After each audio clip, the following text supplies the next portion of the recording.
Okay, Glendora, I'm starting episode 8 now. Where I left off was my attorney, Mark Oxman, had suggested, he said, if you pick it 21 days in a row, I'm sure they will settle.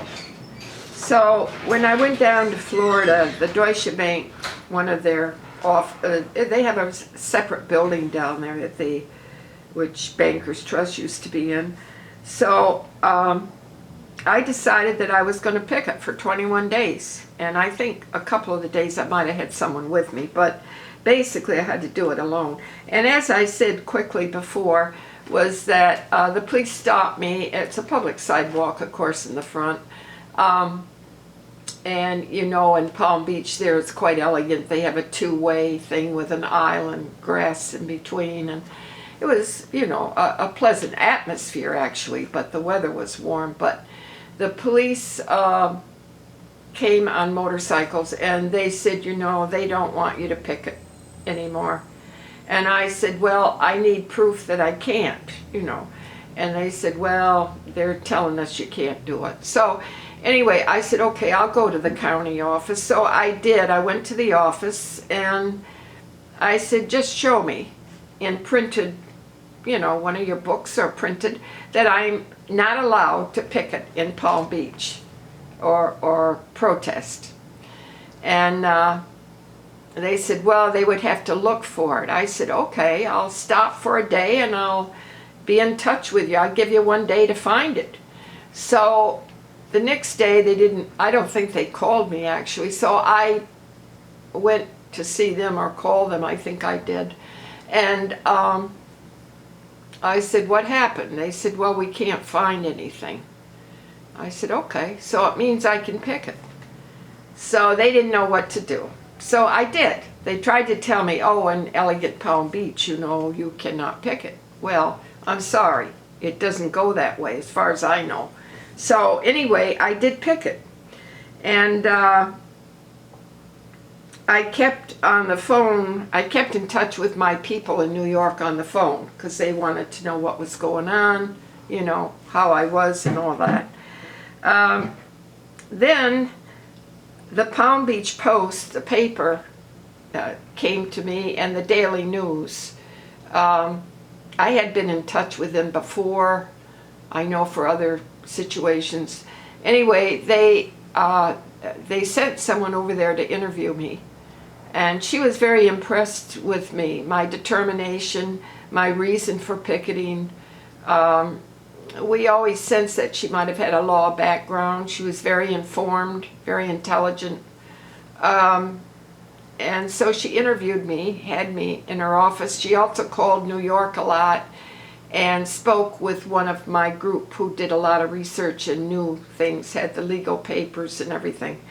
So they went through a lot of work and a lot of time. It took quite a bit of time. I don't know if it took a couple of months or what, but it took time to get everything in line. I know it took all the time that I was out there, the 21 days.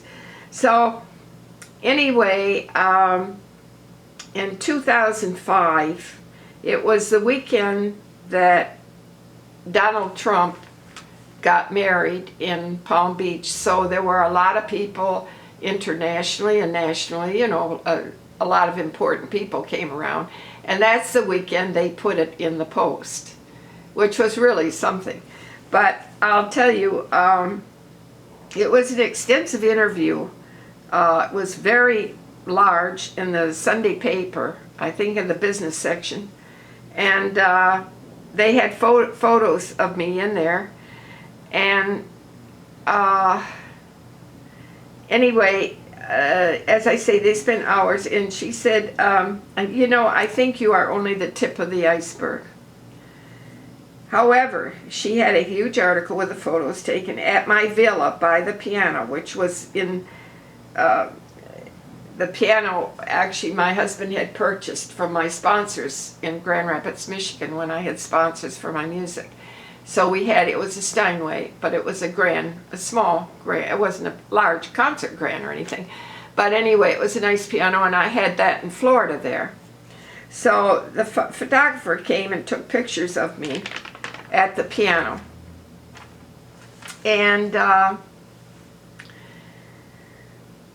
when the Palm Beach photographer came to my villa to take pictures, he informed me that if I was planning to go out after he finished with the photos, he said if I was planning to go out to be sure to lock all my doors. I said, well, don't worry, I always lock all my doors in the villa. So I don't know why he made a statement like that. It's very interesting, but they must have had other experiences. So since I planned to go out to get a bite to eat, I locked all the doors. And I couldn't believe when I returned to the villa, my back sliding doors were partly open. So I telephoned New York, my people in New York, the one person, and when they answered in New York, I heard at the other end, on my end, I heard them say, hello, this is White and Case, can I help you? So I asked the party in New York, I said, did you hear that? And they said, no. Hear what? And I told them what they said. They said, no, I didn't hear it at this end. So obviously while I was out, they did something to my phones. It's unbelievable. I mean, now they knew all where I lived. I mean, the villa was a very nice location, you know, to live at. And they knew because the trust, William Wilkie, who was in the trust department, he used to tell me he used to go to the Ritz-Carlton across the street on the ocean. And, oh, your villa, your place is in there, huh? And there's an ice cream parlor right next door. And, oh, I go to the ice cream parlor all the time. They knew too much about me. They knew everything. So now when the newspaper editor phoned the bank, she called when she was finished, you know, with all her research. She phoned the bank to speak and alert them about the article. Guess what the bank said? They stated, don't you dare publish that. The editor of the paper said, she checked with her other editor from what I understand, and she said, you are in the banking business and we are in the newspaper business, so mind your own business. I thought that was very clever, and I'll tell you, there aren't many papers that have the courage to say something like that, but they did. Now, they published a very large article and photos and so forth, and it was a pretty good article, really. I mean, to some extent, I guess they have to be careful in some ways, but they did a pretty good job. And the Palm Beach Daily News also had an article about the wrong entity in the letters testamentary, namely Bankers Trust of New York instead of Bankers Trust Company. They had Bankers Trust Company of New York instead of Bankers Trust Company in the letters testamentary. Bankers Trust Company of New York was not in existence at the time of my husband's death until 10 years later in 1999 when Deutsche Bank purchased the convicted federal felon Bankers Trust Company. By the way, I just want to say the letters testamentary, in case people don't know, and a lot of people don't know, I'm sure, is like the Bible to an estate. I mean, that's what you go by. We checked with a couple judges and told them, and they said, no, that's serious. I was interviewed by a lawyer in Eric Schneiderman's office, the Attorney General, and we told the lawyer there about the letters testamentary. She said, oh, that's serious. What is that? And we told her. So legally, if the name of the executor is incorrect, it makes everything null and void. Now tell me, why wouldn't any of my attorneys say anything about that? Or, of course, the court. It's really a fraud on the court.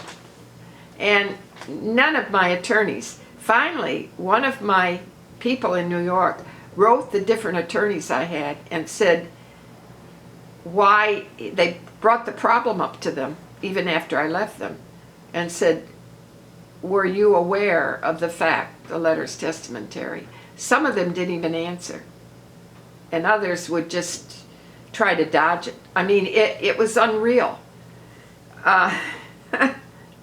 We discovered this in 2005 through the newspaper owner Ralph Martinelli, of course, because he was quizzing the Judge Emanuele at that time, and Emanuele didn't want to give it up. He just said, no, White and Case abandoned the estate 2 months after death because they represented the bank in a loan from my husband, a repayment. But he didn't want to say about the letters. I must add that the Westchester and New York City publications are very weak and do not come out with the criminal acts, as strongly as that Palm Beach Post did. Palm Beach Post, yes.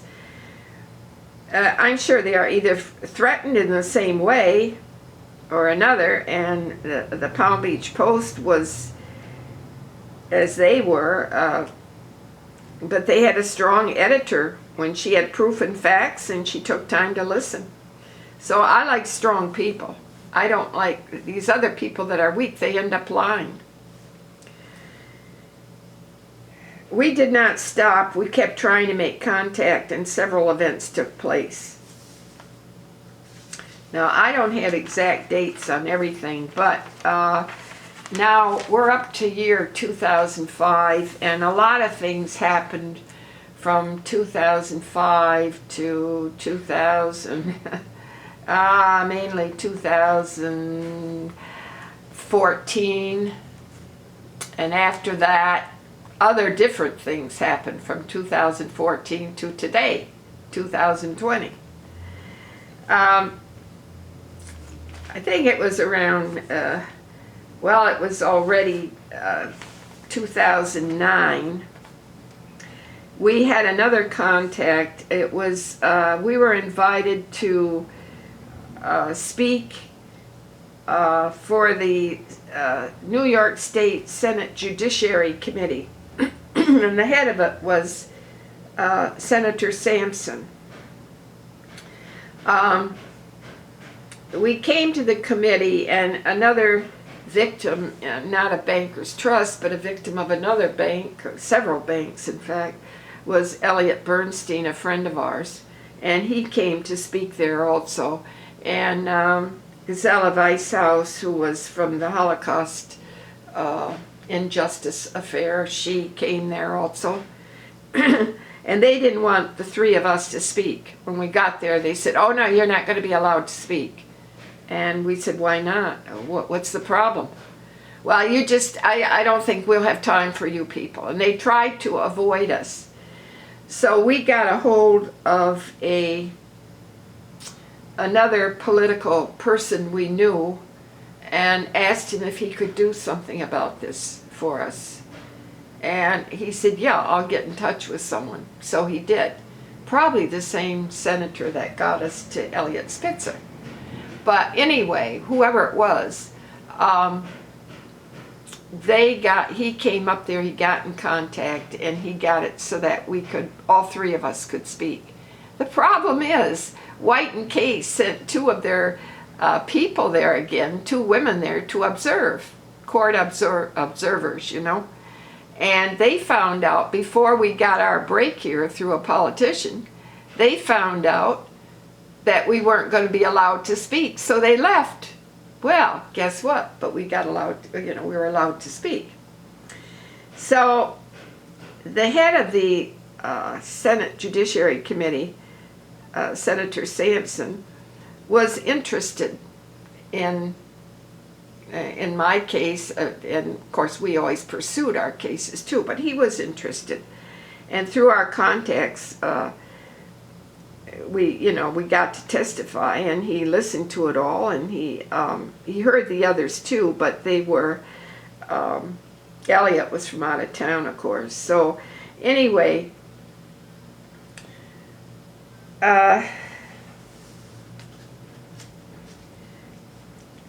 now after I spoke as I said, Senator Sampson took an interest in my story, and he met with me and then assigned his legal counsel to deal with us directly. Her name was Rita Davey. And John Sampson was the head of the group. And that was his legal counsel, and they tried to help us and had many meetings. I mean, Rita Davey had many meetings with us. And finally, after, I don't even know, maybe it was 4 months, she tried to get a lot of details. She tried to figure out what she could do. I think probably things we didn't know. They probably were threatened or turned back or whatever happened. So then she suggested we go to Attorney Eric Schneiderman, the New York State Attorney General. And so we called him, and we were assigned to a lawyer in his office. And as I say before, we told her about the letters testamentary and other things, but she said, oh, that's serious. Then through all this, we got connection with the TV stations. ABC News, which had Mr. Hoffer there, was the person who I spoke to.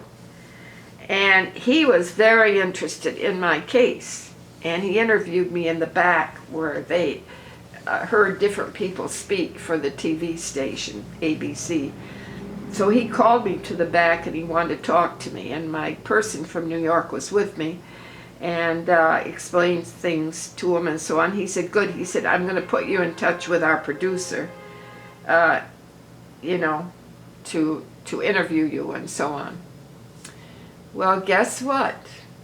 I don't know, shortly after, when I called there, they said, oh no, the producer can't speak to you. They got to the producer. They got to the whole thing. It was dropped. So we couldn't get on. This is what happens. Just injustice cannot come out. People don't want to hear it, and they'll cut it for you. So unless you know the head person of the TV station or something. But anyway, now Elliot Bernstein, our friend, also in 2003 said we're all going to file with Judge Shara Shinlin. I think it was the Supreme Court or Federal Court, one of them, I forget now. But anyway, it was a whistleblower. Christine Anderson was a whistleblower case about corruption in the First Department Judicial Committee. And she worked there. She was a lawyer, and she was a whistleblower. So we filed related to her case. And there were, I don't know, maybe 10 people that filed with us. It was in federal court, that was it. It was Judge Shara Shinlin. And I guess in the end, the court didn't want to handle these criminal cases. So it was dismissed after some time, I believe. It was sitting there for a while, and Judge Shinlin retired. As far as I know, or she left the court, either one. So there are a lot of things we tried. When I went to the Attorney General Eric Schneiderman's office, I think we were there for 7 months.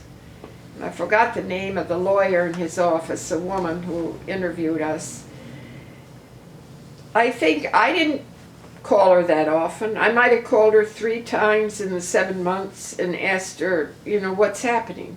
What's going on? Well, I'm checking with some judges. And I thought, oh boy, I wonder who the judges know, So she kept saying, I'm checking, I'm doing research on it, who knows who she's calling, the bank and whatnot.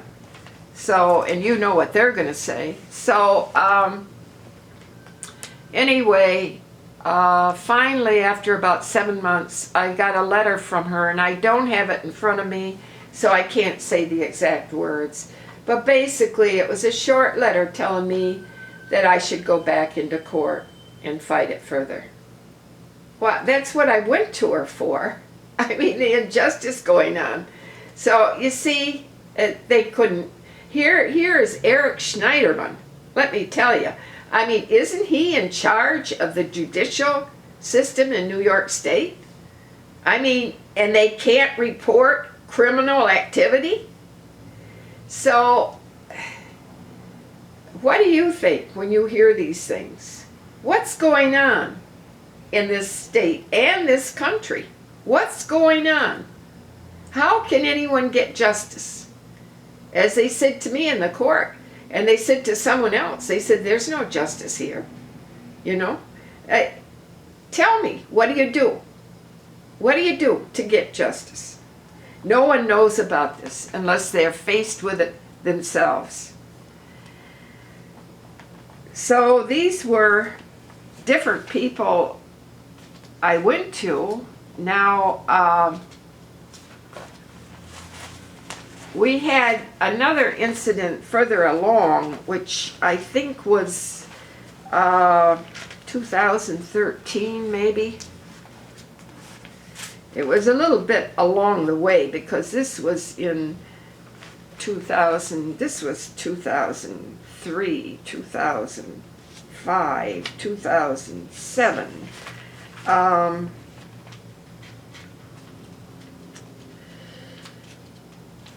All of a sudden one day I had a knock on my door. Schneider one was 2010. Okay. I had a knock on my door of my home, and I was working upstairs, and one of my group was working downstairs in the basement, I think, and they came up and I came to the door and they said, hello, we're here to help you. I said, who are you? And of course, thank goodness my other person was there, so I had a witness and I had someone who could also speak for me. He said, where are you from? She said, well, Protective Services. We can help you. And I said, help me with what? Well, you know, if we can come in and talk, we could just help you. And he said, no, do you have a card? Well, no, they didn't have a card. And he said, well, there's no reason to come here then. And they had a car parked at the end of my long driveway in Westchester where my home is. At the end of the driveway was another car parked. And I think there was one by my house. I don't quite recall, but you can imagine what they were up to. So we, of course, told them, no, there's no reason to be here. I said, listen, I work hard, I'm doing well, I don't need your help. So they did leave, and then my group managed to write a couple letters to them to let them know, you don't, you know, there's no business coming around here. No way. Whatever were the letters. But that kept them quiet. But Elliot Bernstein has actually written articles in Florida of what they do to older or senior citizens. If you have a little money, even if you have a little money, whatever you have. I mean, we know Jonathan Manny Place's mother. She had a nurse working for her. Now they have more money, they had a little more, they had a nice home, and they lived in Rye, New York, and the nurse actually sold them out. And they got papers filed that they tried to get guardianship over them. And it was some job, let me tell you. They had court hearings about it, and finally one of my group tried to help her and Jonathan Place, her son, who didn't get his inheritance either, and he was fighting that part of it. And they were trying to get her money, in other words, and put her in a nursing home. And she was, I don't know, probably in her 80s, I don't really know. And it ended up they got part of it, but her other money she was able to keep. But she didn't know what was going on. She said to one of my groups, she said, you know, what is this? am I okay mentally? My guy, what's wrong with me? And he said, no, all your furniture's in place upstairs. Don't worry about it. I mean, really. So, but this goes on in Florida with the senior citizens. I mean, we know of another person, Elliot knew, that they put him in a nursing home for a month, and his son finally had to get lawyers. He didn't know where he was even. And he finally got a hold of him and got him out. But the poor man died about a month later. But these people put him in a nursing home. They got a hold of him. And whether it was through a nurse again, I don't know. But he was near 90, and he was very active. His son said he was going to restaurants, he was going out and doing this and that, but they got a hold of him. So, you see, these are things we never hear about. But it's all money, money, money. That's all they want. If they can get your money, they'll figure out. They have a bag of tricks, which they do. So anyway, okay, Glendora, I think I chatted long enough on this episode, and I did have another attorney actually. You know, we kept doing a lot, trying publicity and this and that, and another one that I had met because it was actually through a dentist that I was going to, and he always asked me how I was doing, and I guess I didn't give too good of an impression, so he said, well, I know of an attorney that that I thought was always good, and I could send you to him. I'll tell you one thing. I went to the attorney. He was very knowledgeable.